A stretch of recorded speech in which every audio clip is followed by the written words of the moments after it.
Jamasan berarti memandikan, mensucikan, membersihkan, merawat, dan memelihara. Jamasan pusaka merupakan wujud rasa terima kasih dan menghargai peninggalan atas karya seni, budaya nan adiluhung dari nenek moyang. Benda pusaka seperti keris dan tombak beraneka macam dikumpulkan untuk menjalani proses jamasan. Sebelum disucikan dengan air dari sumber mata air yang bersih, keris dan tombak ini dibersihkan untuk menghilangkan debu yang menempel. Kemudian berbagai sesaji berupa makanan tradisional disiapkan di pendopo objek wisata Curug Sewu.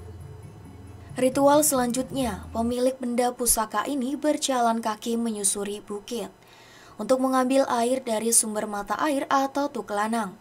Sambil berdoa, sesepuh paguyuban Tosan Aji mengambil air dari Tuk Lanang dan membawanya ke pendopo untuk dijadikan sarana penjamasan. Ini adalah salah satu kegiatan yang diadakan oleh Paguyuban Tosan Aji Kendal bekerjasama dengan DTW Curug Sewu untuk mengadakan jamasan pusaka nasional. Harapan kami dengan adanya kegiatan ini, para pecinta Tosan Aji yang ada di wilayah Sukorejo dan sekitarnya, umumnya di wilayah Kendal, bisa semakin tergugah untuk melestarikan warisan budaya Nusantara.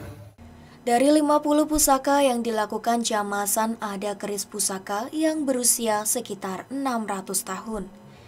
Dari Kerajaan Mataram pertama, yakni keris Sabuk Inten Luk 11. Sementara Kepala Pengelola Curug Sewu, Aryo Widianto, menyambut baik kegiatan jamasan pusaka Nusantara.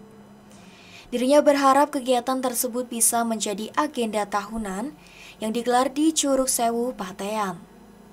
Jamasan Nusantara ini kami bekerja sama dengan komunitas Tosan Aji Kendal, Panji, dan Senopati, dan pihak desa. Kita akan nguri-nguri budaya ini menjadi kalender of event tahunan. Jadi kita sudah punya 2 kalender of event tahunan. Pertama Padusan, menjelang puasa orang-orang pada mandi di Tuk Lanang, kemudian mandi di air terjun kalau debitnya rendah. Tapi kalau untuk debit tinggi kami tidak mengizinkan. Jadi kami nguri-nguri budaya Jawa, karena kita terletak di Jawa Tengah. Harus tetap merangkul potensi-potensi lokal. Di objek wisata ini, selain itu ada tradisi padusan yang dilakukan menjelang bulan Ramadan. Juga ada tradisi ritual jamasan. Tentunya agenda ini mampu menyedot daya tarik wisatawan untuk berkunjung ke Curug Sewu. Dari Kendal, tim liputan TVku melaporkan.